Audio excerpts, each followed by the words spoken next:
History. History always is, at best, like this story, a chiaroscuro.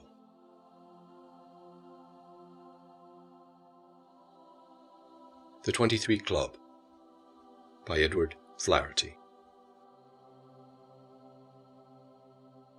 Episode 5. Rub al Khali, Coastal.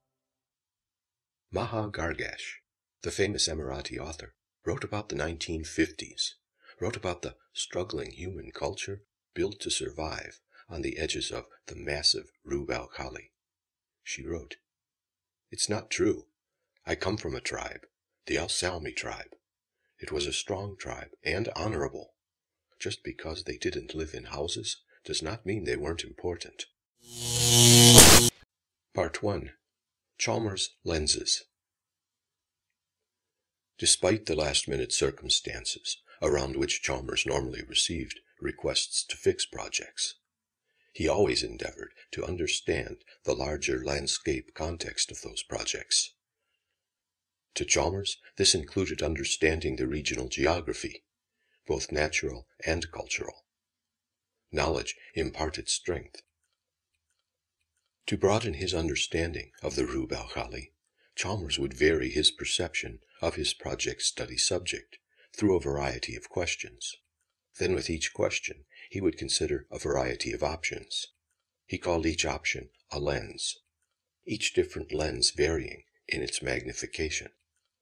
He would then sieve the varieties of information he discovered to end up with the nuggets that could elevate project quality.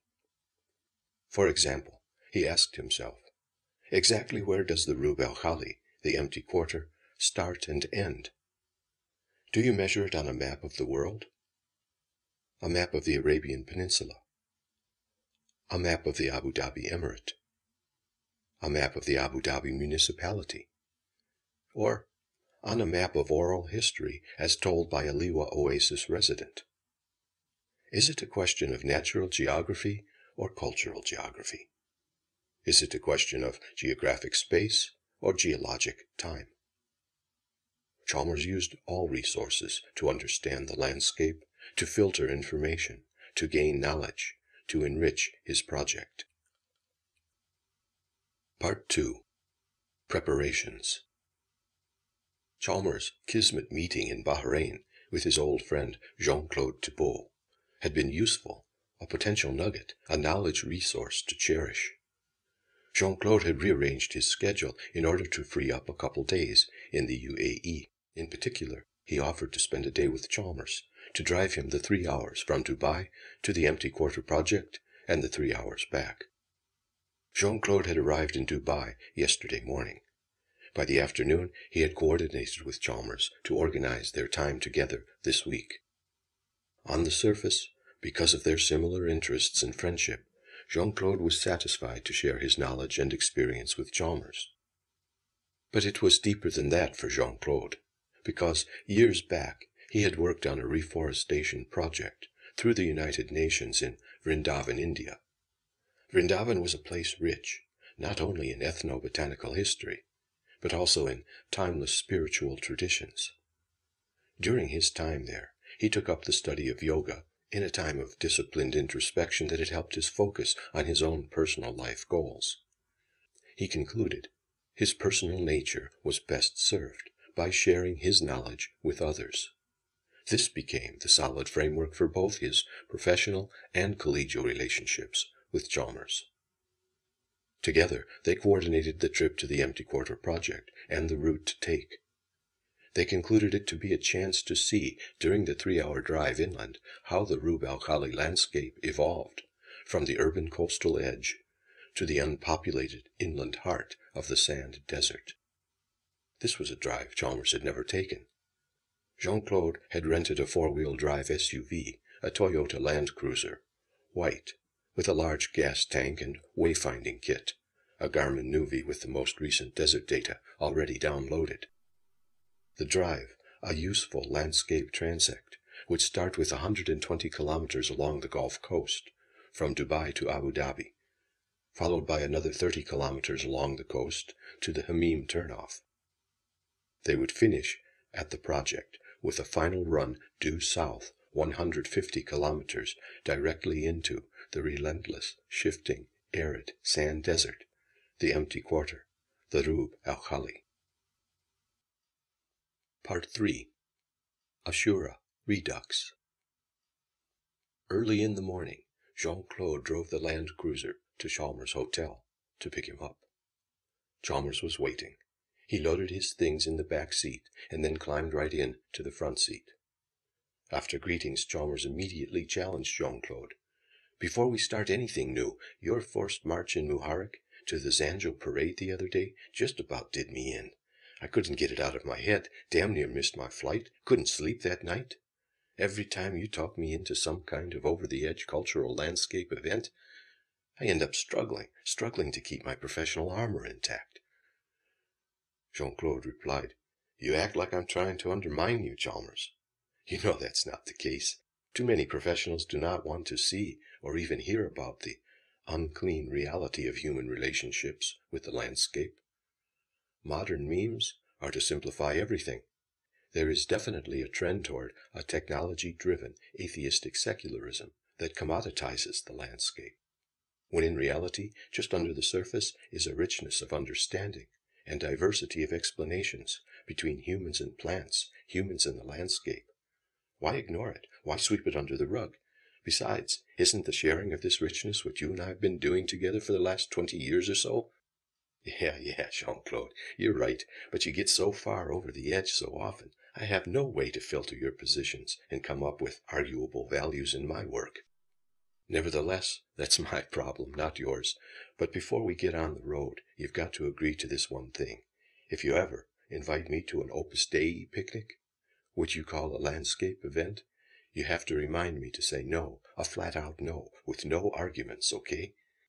He looked at Jean-Claude with a frown, and then smiled. Jean-Claude asked with a smirk, "Do you have it all out of your system yet?" Chalmers replied, Yeah, we ought to get on the road, eh?" Jean-Claude agreed. "We should. The sun has already risen, the weather is windy and dusty, and if it gets any worse, we might not see anything today. It's a shamal." Part 4. Historical Landscape Transect.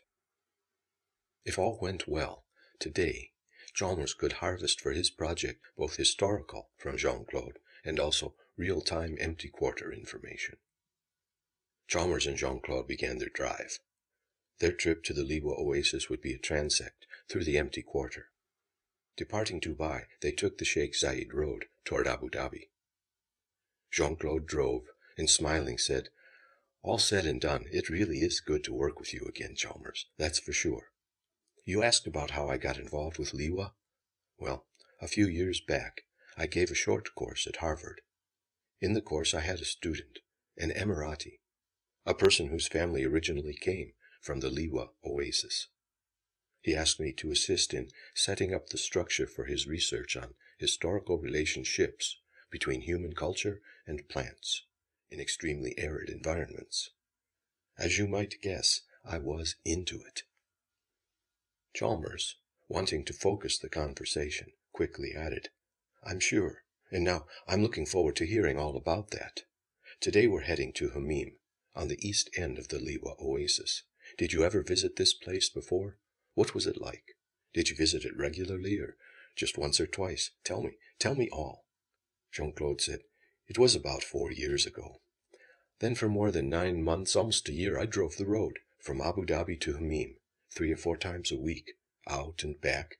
I used to pass through Hamim and go further, another 25 kilometers, about halfway to Mazira. Mazira is a town in the center of that 100-kilometer-long linear strip of dune valleys known as the Liwa Oasis." "Then you saw it regularly, Jean-Claude. That's great. Tell me more." The Hamim road was paved the entire way. It was literally a long, slow ride out of and past the edge of civilization, into another world, starved of water, starved of contemporary cultural landmarks. I felt like I was going back in time as I drove. It didn't even have kilometer post markings. I like to call it a drought-attenuated connection to modern life. With each kilometer I drove further south, the desert dominated more and more. The deeper I drove into the empty quarter, the more and more I felt isolated. The empty quarter had a strangely conflicting sort of isolation. Jean-Claude paused. What do you mean, Jean-Claude? An uncomfortable effect. There was something inherently uncomfortable sitting somewhere beneath the seductive visual beauty and mesmerizing motion of the dunes. How's that? Chalmers wondered out loud, hoping that Jean-Claude was not embarking on one of his tangents. Jean-Claude chuckled a bit and said, Sometimes. It was like I might as well have been watching the desert on TV, at home. Maybe it was my car, the air-conditioned metal box, that gave me that protected feeling. Again Jean-Claude paused for a moment. Then, as alluring as the dunes were, day in, day out, there was something that pushed me away. I could not fully define the breadth of that feeling. But a larger part of it was the brightness. There are two things about brightness here. The sun itself, but more so, the brightness of the sun reflections off the sand. The brightness forced me to look away, forced my eyes to desire shelter, and there was no shelter. It was an aggressive brightness, and that was, as seen from the protection and shelter of my car, what I came to call my AC box. Chalmers noted, Well, that is intriguing, and an interesting choice of words. Jean-Claude continued, My AC box had tinted windows, and I had polarized lens sunglasses. But the brightness, where does what you see gradually become so bright to be injurious to your eye, and not far from blinding? Chalmers, there was this section of desert on the way to Hamim, where I recall the color of the sand. It was a blend that either by light reflection from the colors themselves, or light refraction because of the heat waves, the sand was a blend, a vibrating mix of a hot pink and a psychedelic orange. In the midday sun, I could see these colors vibrating. Impossible to focus. The heat, the brightness, the color, my eyes hurt like I never experienced. I was seeing movement, change that my sense of sight could not compute. I wasn't looking at the sun, but the sand. Chalmers observed, I'd call that some kind of natural warning, wouldn't you? Jean-Claude continued, but there was some weird science, too. Because we are on the Tropic of Cancer, midday, most of the year, there are no shadows. No shadow means our standard place and time sun-based reference points are missing, just plain absent. The most fundamental visual signpost with which we have all grown up, shadow, has disappeared. The sun is out, but there are no shadows. They had been replaced with optical illusions, with visual imbalance. I don't know. I never really came to grips with it. All these things added up, but then they didn't add up. I hope you're not trying to freak me out, Jean-Claude. There is more, Jean-Claude added. Late in the afternoon, with the sun lower in the sky, the shadows returned to transform the entire landscape. It is not a cliché. It was a reality. I could have sworn I was at sea. I felt movement, rolling swells, choppy waves, as far as I could see in any direction. Chalmers interrupted, smiling. Okay, I'll have to see it to believe it. I suppose you're going to tell me you felt seasickness while driving, aren't you, Jean-Claude? Of course not, Chalmers, but... Then Chalmers changed the subject. What else do you recall? Anything traditional? Any standard landmarks at all? Well, let's see. I remember what looked like a huge international communications station just off the road, and a signpost here or there for oil rigs. I'd see only 2 or 3 other vehicles the entire trip. Sometimes I did see Uber-sized vehicles, the tires themselves as tall as an SUV, crawling ever so slowly along the road edge, 20 kph or so.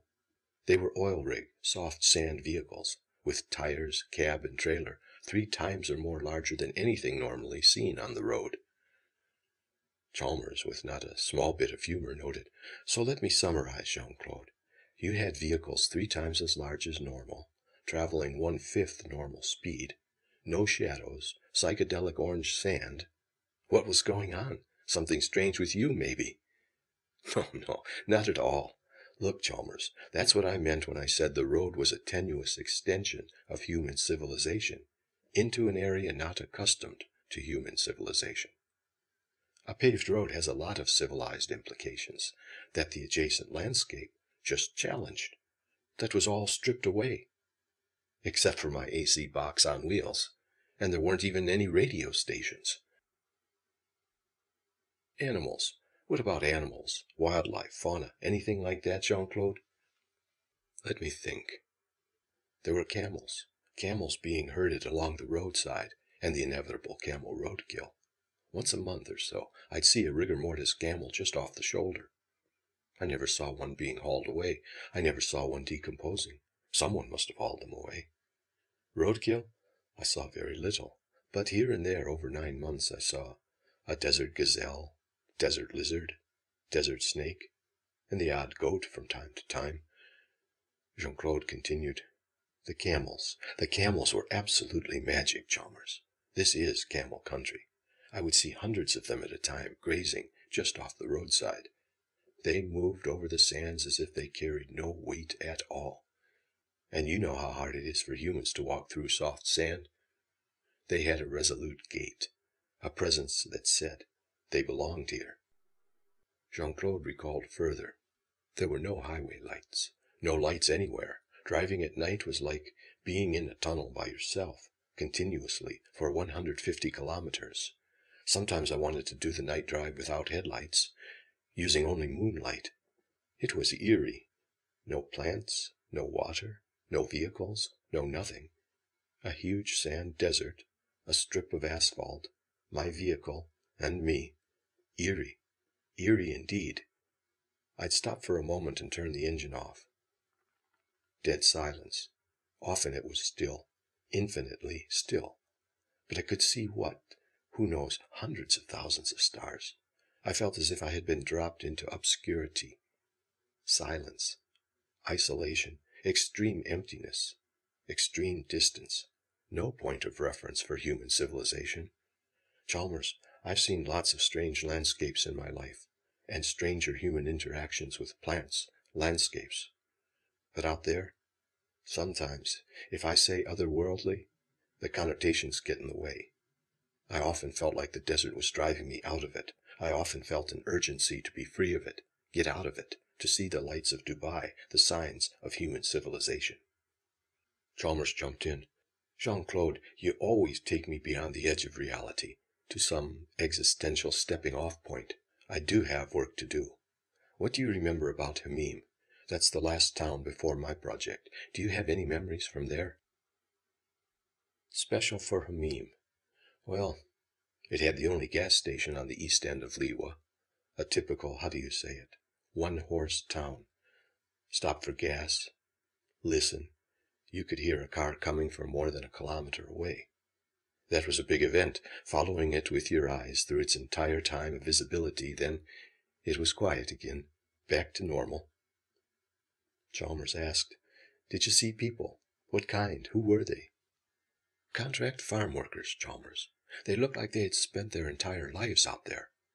A bit like ocean-going seamen who have been at sea their entire lives. They had a certain hardened look.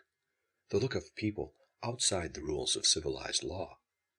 The look of survivors who had faced down serious duress, carrying that experience implanted into their souls and carved into their faces. They were survivors in a landscape that defied any contemporary concept of modern life, material sustainability. They knew there was no compromise with this beast of a sand desert. They took the suffering it gave, and feebly they recovered what they could. Real-time hell, that's what it often felt like, Chalmers. Every day for months at a time, you had to shrink away from it to survive. People who live there did not fight it. It is unique, a daily core reality, this huge arid sand desert in a tropic zone. It's something fundamentally opposite from temperate zones. It is in your face 24/7, 365. The heat kills. The sun kills. The lack of water kills.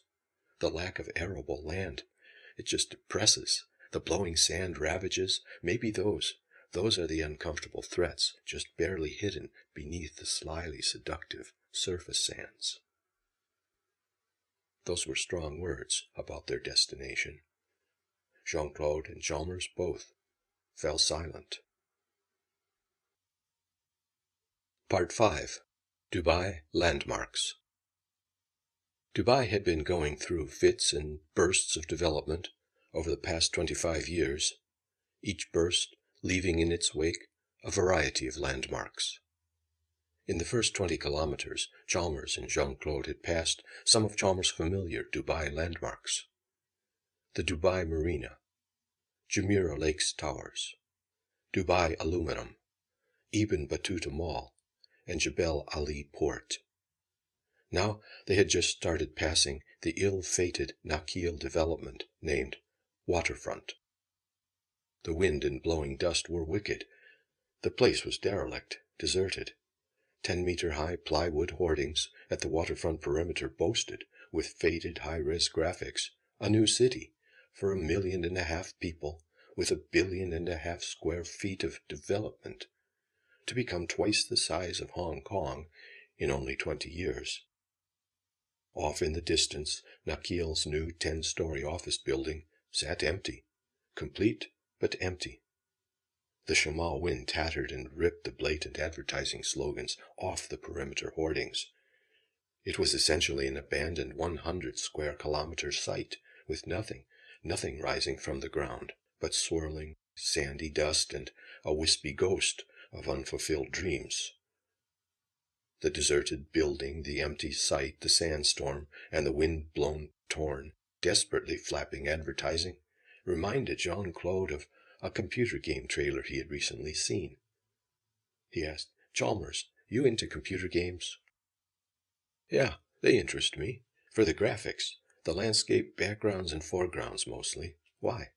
"Well, there's a first-person shooter series, ongoing since the late 1990s, called Spec Ops. Their newest, yet-to-be-released version is called Spec Ops: The Line. The game has great landscape graphics and is set in a post-apocalyptic Dubai. The game uses the contemporary iconic architectural skyline of Dubai and their most dramatic interiors. It takes place in the near future, in a Dubai cut off from the outside world, after a ravaging series of cataclysmic sandstorms. In the trailer, the sandstorms have deposited sand, 10 to 20 meters deep across all of Dubai. Here and there, the overhead monorail tracks and their metallic armadillo-shaped futuristic stations just barely poked out of the sands. Some windswept dunes had grown upwards of 70 meters. More than 30 meters of sand had covered all of the Palm Jumeirah island, completely connecting its entirety with the mainland. The iconic Atlantis Arch, the previous landmark tip of the Palm Jumeirah, was more than 50% buried. It had a Planet of the Apes look. You know that bit when Charlton Heston discovers the very top of the Statue of Liberty? The rest of the statue hidden, buried in sand? That's what the Atlantis Arch looked like, buried in sand. Anyhow, the trailer's story moved in and out of these magnificent 5-star hotel lobbies. Atlantis, Burj Dubai, Burj Khalifa, all broken down and filled with drifted sand. The few remaining people scoured these places for water, food, and shelter. Chalmers added, "In a sense, that game sounds like a testimony to Dubai's contemporary cultural cachet. This place is a 21st century urban landmark. In the making. Dubai, the place, is alive, it is happening, and it is fun. Hey, it's not perfect, but it has a positive buzz about it. People do not say the same about Abu Dhabi. You know, Jean-Claude, I visited Abu Dhabi twice while I worked on Atlantis, and frankly, Abu Dhabi looks like they've done nothing since the 1980s, maybe even gone downhill. The area known as Electra, right in the heart of downtown, messy, congested, poorly kept up, degenerating before the eyes. And it is the newest part. Abu Dhabi has nothing like New Dubai. And the shopping malls, well, they are all, there's no other way to say it, they're all so 1980s. Outside, that strong shamal wind, which had been blowing out of the northwest, was noticeably strengthening. Visibility was reducing. It made Jean-Claude's reference to the video game take on an eerie reality. Part 6. Desert Street Trees. Winds and sand swept continuously. The weather, in combination with the landscape, overwhelmed. Urban development anomalies in this desert were embarrassingly exposed in this kind of weather. Driving along Sheikh Zayed Road in the Emirate of Dubai, Chalmers observed a noteworthy absence of street trees, without which the winds and sand were flowing right across the road. After he and Jean-Claude passed the end of the huge waterfront site, they entered the Emirate of Abu Dhabi. Immediately street trees began, or rather, a sort of minimal shelter belt planting began. 2 rows of trees up the median and 4 rows on either verge. Jean-Claude offered historical background. When you mentioned Electra and New Dubai, you hinted there might be some kind of competition between Abu Dhabi and Dubai. Well, Chalmers, that is right. On every level there is competition. Between the 2 emirates, even street trees. Jean-Claude continued, Listen, throughout his life, Sheikh Zayed of Abu Dhabi, the very same Emirati who united the Emirates in 1970, was a major supporter of the practical benefits of shade trees and fruit-bearing trees, especially date palms.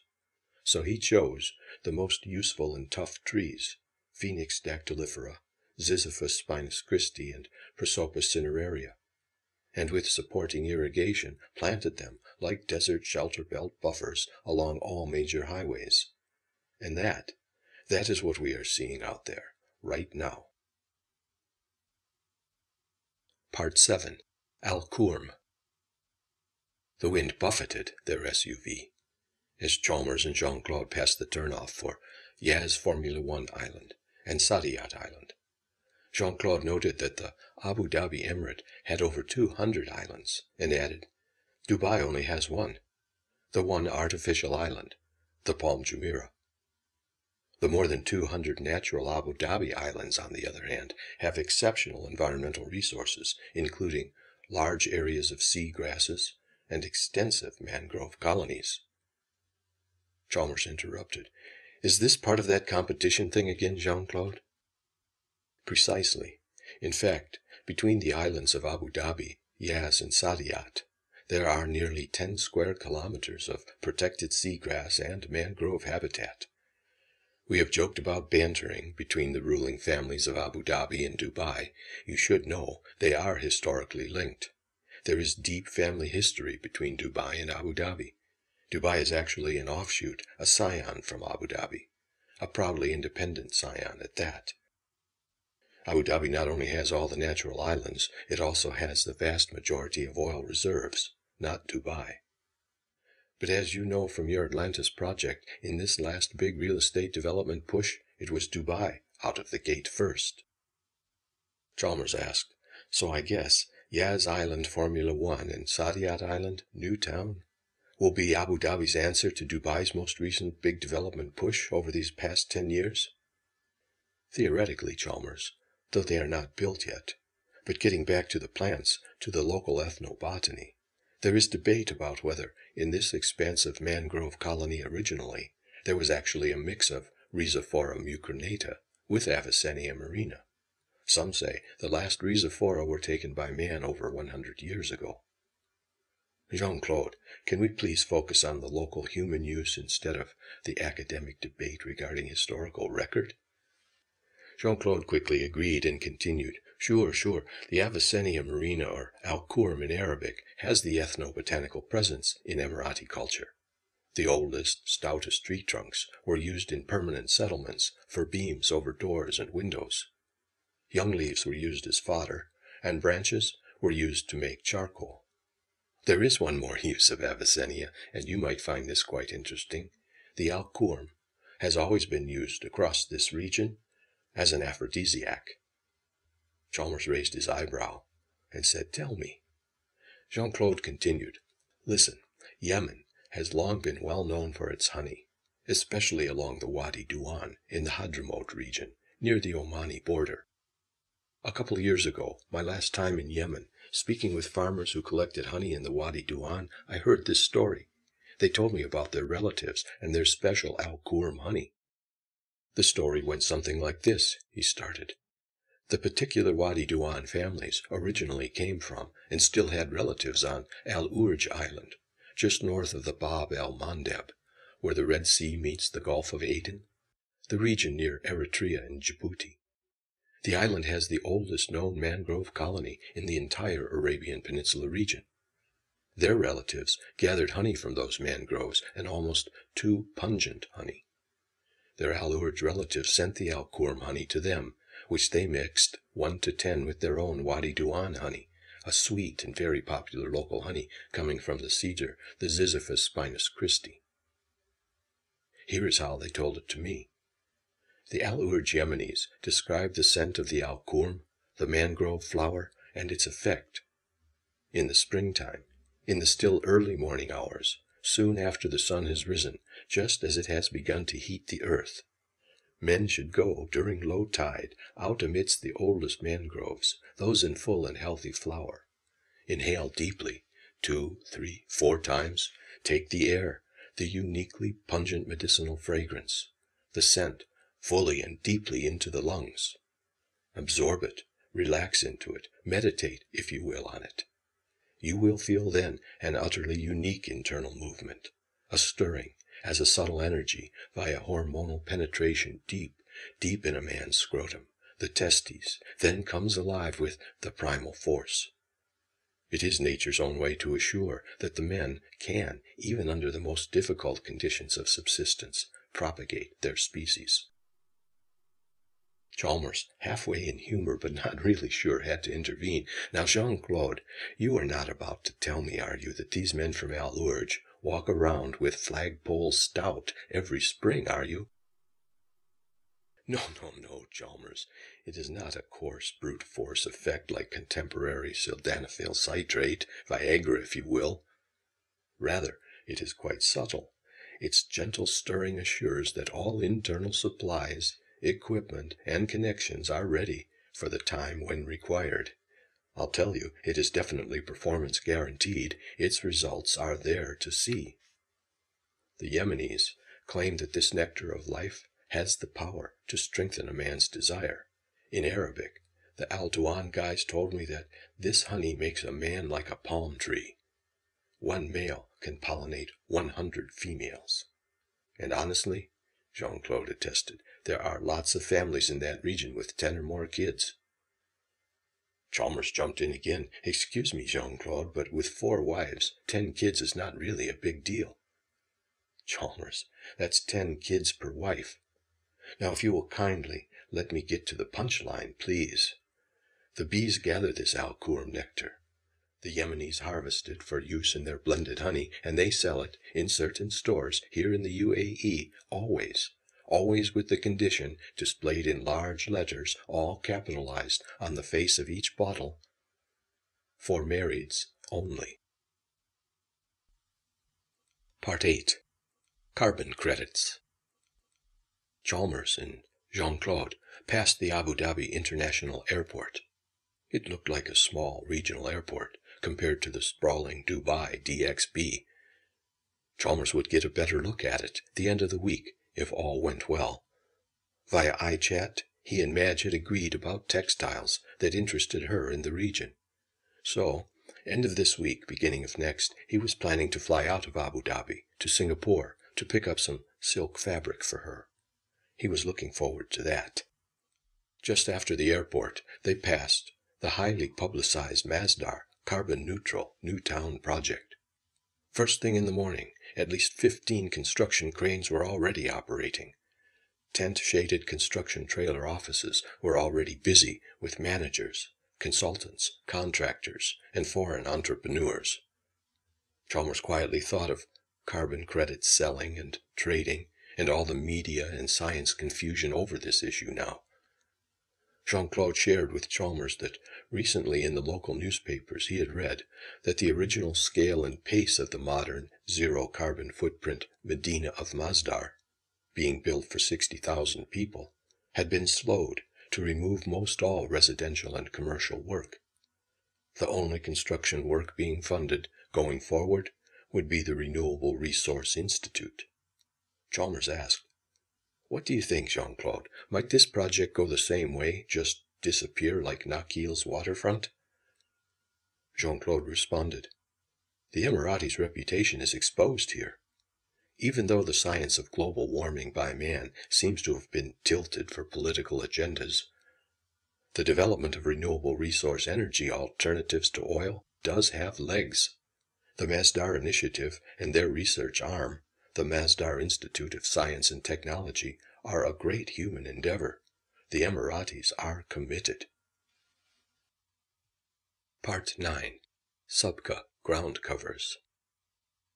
Megalopolis. There is a linear megalopolis well underway in the UAE, along the Gulf Coast. Just across the border from the Omani Musandam Peninsula, this developing megalopolis begins with the Ras Al Khaimah municipality in the northeast, and arguably, in the not-too-distant future, will be a solid 230 kilometers southwest to the Abu Dhabi municipality.